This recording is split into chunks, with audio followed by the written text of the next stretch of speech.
নমস্কার বন্ধুরা, ইচ্ছে ডানায় আকাশের নতুন একটা পর্বে আপনাদের সবাইকে স্বাগত জানাই। আজ আমার এক বন্ধুর জন্মদিন। তো একটু আগে সে ফোন করে আমাকে জানালো যে সে তার জন্মদিনটা বিশেষ কিছু মানুষের সঙ্গে কাটাতে চায় এবং আমি যদি তার সাথে যাই। আজ তার জন্মদিন, এটা যদি তার ইচ্ছে হয়ে থাকে তো আমার তো তার ইচ্ছেটা পূরণ করাই উচিত।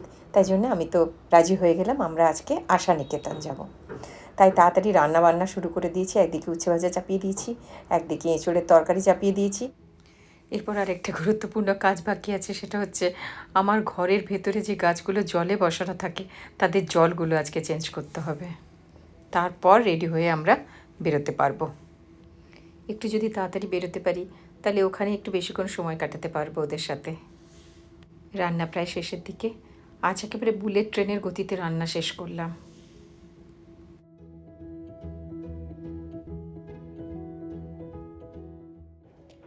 আশা নিকেতন কোথায় এবং সেখানে কি হয়, স্পেশাল মানুষই বা কারা, সে সম্বন্ধে আপনাদেরকে যেতে যেতে সবই জানাবো। আগের ব্লগে এই গাছটি আমি আপনাদের দেখিয়েছিলাম বন্ধুরা। আজ এর জলটা পাল্টাবো, তাই ভাবলাম এটা আপনাদের সাথে শেয়ার করি। এই দেখুন কত রুটস বেরিয়েছে।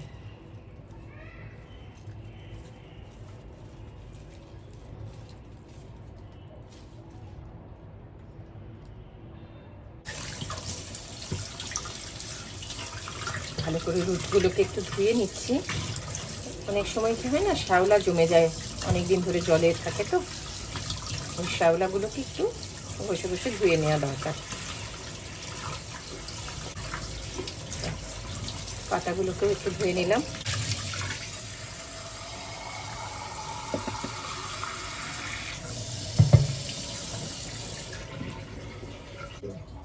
আপনাদের দেখেছিলাম সিউইড, এটা জাস্ট 2 ড্রপস, 1 কি 2 ড্রপ, ম্যাক্সিমাম 2। এটা ভীষণ কনসেন্ট্রেটেড ফর্মে থাকে, ভীষণ গাঢ়। এটাকে বেশি একদম দেওয়া উচিত নয়, গাছ নিতে পারবে না। এইটুকু জলের জন্য 2 ফোঁটা আছে, 2 ফোঁটা পড়ে গেল, কিন্তু 1 ফোঁটাই যথেষ্ট। এটাকে অন্য কোনো গাছে আমি আবার দিয়ে দেব। এইটা যে কোনো ইনডোর প্ল্যান্টে আপনারা ব্যবহার করতে পারেন। আমার 2 ফোঁটা পড়ে গেছে, তো দরকার নেই 2 ফোঁটা দেওয়ার। ভীষণ কনসেন্ট্রেটেড ফর্মে থাকে এটা। এই গাছগুলোকে সুন্দর করে বসিয়ে দিতে হবে, খুব আস্তে ডেলিকেটভাবে করতে হবে, যাতে এই শিকড়গুলো না আবার ভেঙে টেঙে যায়। এইভাবে। আর দেখতে হবে সবগুলো যেন জলের মধ্যে চুবে থাকে, কোনোটা যেন জলের বাইরে না থাকে, তাহলেই শুকিয়ে যাবে সে। এবার একটু রোদে দিয়ে দিলাম ওকে। আমরা বেরিয়ে পড়েছি। আজ আমরা একটা টোটো নিয়ে নিয়েছি, কারণ জায়গাটা না একটু অলিগলি পেরিয়েই যেতে হয়। আর আমাদের যে টোটো ড্রাইভার, সে জায়গাটা চেনে, তাই জন্য ভুল হবার সম্ভাবনাও কম। আশা নিকেতন হচ্ছে একটি হোম, যেখানে মেন্টালি চ্যালেঞ্জড বাচ্চাদেরকে রাখা হয়। মেন্টালি চ্যালেঞ্জড, সিপি বাচ্চা, সেরিব্রাল পলসি বাচ্চা, যেসব বাচ্চা একটু জড় বুদ্ধিমতো, নিজের কাজ নিজে করতে পারে না, সেই সব বাচ্চাদেরকে সেখানে রাখা হয়। কিছু হস্টেলাইটসের মতো থাকে, আর কিছু ডে বোর্ডারও আছে, যারা দিনে আসে, ক্লাস করে, আবার চলে যায়। হস্টেলাইটস তারাই যাদের আত্মীয় স্বজন, মা বাবা কেউ নেই, বা বাড়ির লোকজন তাদের আর ফেরত নিতেও চায় না, তারা এখানে থেকেই যায়। ছোট থেকে একেবারে সারা জীবন তারা এখানে থাকে। আমরা এসে গেছি, গেট দিয়ে ঢুকেও পড়েছি ভেতরে। ভেতরটা দেখুন কি সুন্দর, কি বিশাল বিশাল গাছ, একদম সবুজ। আর এত বড় বড় গাছ, ভেতরটা পুরো ছায়া। কি সুন্দর ঠান্ডা ঠান্ডা লাগছিল। এখানে সাধারণত ফিজিওথেরাপির মাধ্যমে, আরও অন্যান্য অ্যাক্টিভিটির মাধ্যমে গ্রস মোটর স্কিল আর ফাইন মোটর স্কিল যাতে এদের উন্নতি হয়, তার জন্য ট্রেনিং করা হয়। গ্রস মোটর স্কিল হচ্ছে যাতে এরা হাঁটা চলা, এই বড় বড় কাজগুলো করতে পারে। আর ফাইন মোটর স্কিল হচ্ছে হাত আর চোখকে একসাথে কাজে লাগিয়ে কোনো একটা কাজ করা, যেমন একটা বল পড়ে আছে সেটাকে দেখে সেটাকে তুলে আনা, এটা হচ্ছে ফাইন মোটর স্কিলের মধ্যে পড়ে। কেউ এলে এরা যার পরও নয় খুশি হয়ে ওঠে, এদের চোখ মুখের ভাষাই তখন অন্যরকম হয়ে যায়। দেখুন কেমন সুন্দরভাবে উইশ করছে আমার বন্ধুকে।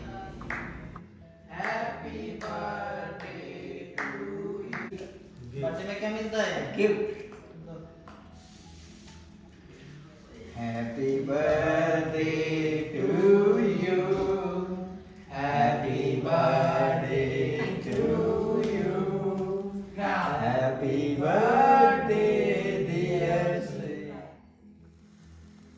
Happy birthday to you, happy birthday to you.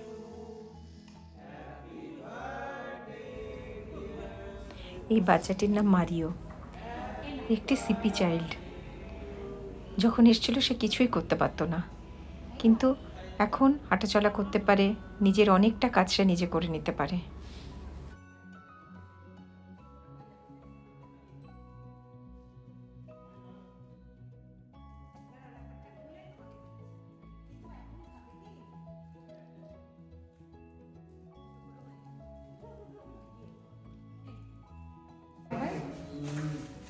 তুমি একটা নাও। ব্যাঙ্গালোরে আছে, চেন্নাই আছে, কেরালা আছে, কলকাতা আছে। আচ্ছা, টোটাল 5টা আছে। হ্যাঁ, আসানসোলে আছে। আসানসোল। হ্যাঁ, টোটাল মানে আপনার 34টা দেশে 100-150টার উপর এরকম আছে। আছে।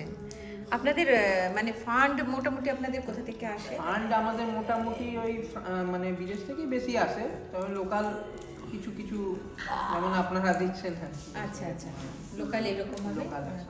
আর টোটাল তাহলে আপনাদের এই 5টা সেন্টার মিলে কতজন আছেন? তা মোটামুটি বলতে গেলে আপনার প্রায় ওই 500-600 জনের মতন হবে।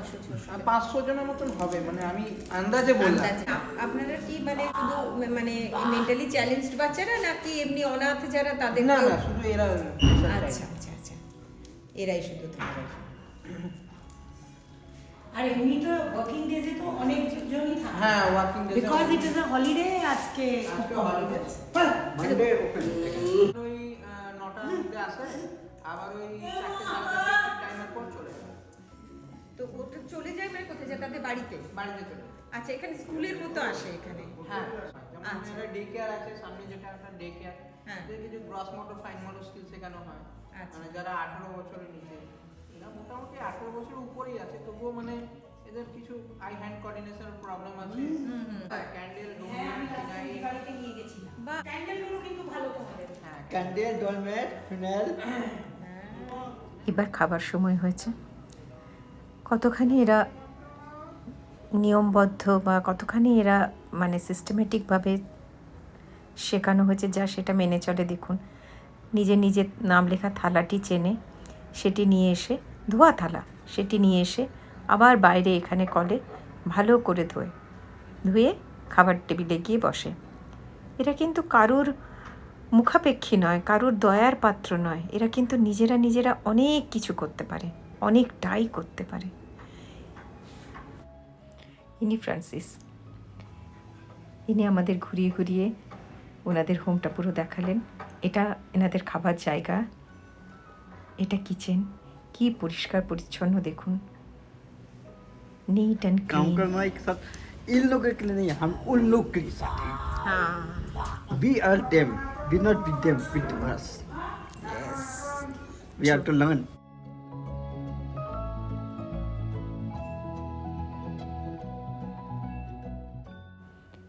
থালা নিয়ে যে যার জায়গায় এসে বসে পড়েছে। এবার সেখান থেকে থালা করে খাবার নিয়ে এসে আমরা এক একজনের সামনে রাখছি। আমরা সেদিন চেয়েছিলাম যে আমরাও ওদের একজন হয়ে যেন সেখানে থাকি। আমরা বাইরে থেকে গেছি, দর্শক হিসেবে সেখানে থাকতে চাইনি। ওরা যেন মনে করে যে আমরা ওদেরই একজন।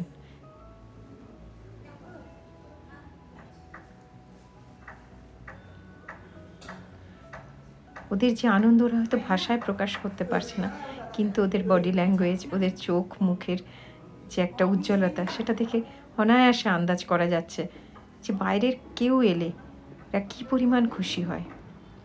ওখানে যারা থাকেন কর্মকর্তারা তারা সেটাই বললেন যে কিছুই না, আপনারা এসে শুধু ওদের সাথে যদি একটু সময় কাটান তাহলেই ওরা খুশি হয়ে যায়, প্রচণ্ডভাবে খুশি হয়। ওরা মনে করে আমরা আলাদা নই, সবার মধ্যে আমরাও একজন। সবাইকে খাবার দেওয়া হয়ে গেছে, কিন্তু আগে প্রেয়ার করবে তারপর খাবে। সত্যি আজ অনেক কিছু শিখলাম।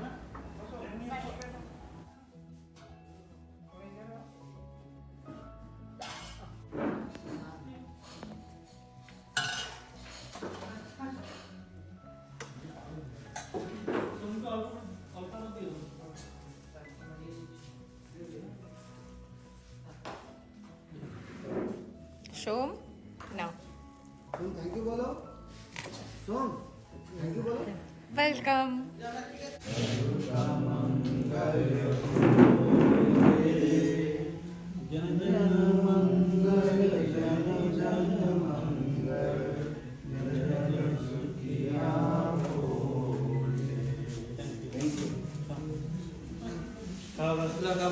ওদের সবার মধ্যে আজ এতটা সময় কাটাতে পেরে, ওদের সাথে একসাথে বসে খাবার খেতে আজ যে কি আনন্দ হলো।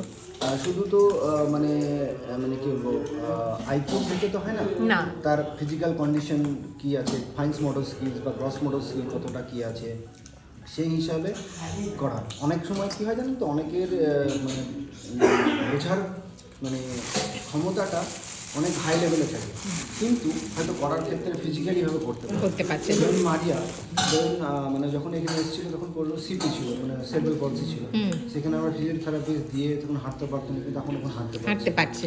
নিজে হাতে খেতে পারতো না, খাই দিত, সে খেতে পারছে। তারপরে এখন আমাদের মেন টার্গেট হচ্ছে যে ও যাতে নিজে হাতে জলটা খেতে পারে, মানে আমরা বড় থেকে ছোটোর দিকে নিয়ে যাচ্ছি, মানে যত মানে ওরা সূক্ষ্ম জিনিসগুলো করতে পারে। দেখুন বার্নাবাস হচ্ছে প্রচণ্ড মানে এনার্জেটিক একজন ব্যক্তি এবং প্রচণ্ড স্কিলফুল, কিন্তু প্রবলেম হচ্ছে যে ওর আইসাইট কিন্তু খুব দুর্বল। হ্যাঁ, কিন্তু তা সত্ত্বেও যে ওইটাকে মানে ওর দুর্বলতাকে ওকে না বলে ওটাকে কীভাবে এনহ্যান্স করা হয়, যে ওটাকে কীভাবে ম্যানেজ করা যায়, যে যাতে ওইটা দেখুন সবারই তো সব কিছু থাকে না। আমাদেরকে যদি জিজ্ঞাসা করা হয়, যখন আমি ব্যক্তিগতভাবে আমি গান করতে পারি না, তবলা বাজাতে জানি, কিন্তু আমি তো ডিসেবল সেখানে। আমার যারা তবলা বাজাতে গান করতে পারে তাদের কাছে কিন্তু খুব ইজিলি ব্যাপারটা। এক্স্যাক্টলি আমরা চেষ্টা করি যে এদের ক্ষেত্রে যে এবিলিটিটা আছে সেইটা কীভাবে বার করবো, নয় আমাদের ক্ষেত্রে। দেখুন আমরা কিন্তু নর্মাল মানুষের ক্ষেত্রে আমরা যেটা পারি সেটাই কিন্তু সবসময় প্রমোট করবো, আর এদের ক্ষেত্রে কি হয়, যারা যেটা পারে না সেটাই কিন্তু আমরা বলি, এরা যেটা পারে না সেটা কেন, যেটা পারে সেটাকে আমরা তুলে ধরি। তাহলে কি পজিটিভিটি থাকলো না, আবার সেটাই কিন্তু এদিকে এনার্জি দেবে করার। এই যে আমরা যে বাগানের সবজিগুলো দেখলাম তখন এদের বিক্রি করাটা মেন, এমনি তো বিক্রি করাটা নয়, এদের যে স্কিলটা এরা যে এখানে ইউজ করেছে সেটাকে মোটিভেট করা। এদের করা যে বাগানের কথা ভাই বললেন, চলুন আপনাদের সেই বাগানটা এবার দেখাই। মুগ্ধ হয়ে যাওয়ার মতো বাগান। দেখুন কি প্রচণ্ড সুন্দর একটা, কি অসম্ভব সুন্দর একখানা বাগান করেছে এরা, দেখুন। আর ধরিত্রী মাও যেন দুহাত ভরে দিয়েছে। কি ফলায়নি সেখানে, ফুলকপি, বাঁধাকপি, ব্রকলি, বেগুন, লঙ্কা, ধনেপাতা, এবং সেগুলো তারা বিক্রিও করে। শুধুমাত্র যে টাকার জন্য তা না, টাকা তো দরকার, টাকা ছাড়া তো কিছুই হয় না বলুন, কিন্তু বাইরে থেকে যে এত মানুষরা আসে সেটাও তাদের কাছে খুবই আনন্দের ব্যাপার। খুব ভালো থাকুক মারিও, বার্নাবাস, সোমরা। খুব শীঘ্রই আবার আসব। আমি অন্তর থেকে ধন্যবাদ জানাই সেই সমস্ত মানুষদের যারা সবসময় এদের পাশে আছেন। আজকের ভিডিওটা তাহলে এখানেই শেষ করছি। সবাই খুব ভালো থাকবেন, আর নিচে ডেসক্রিপশনে এদের ফোন নাম্বারটা আমি দিয়ে দেবো।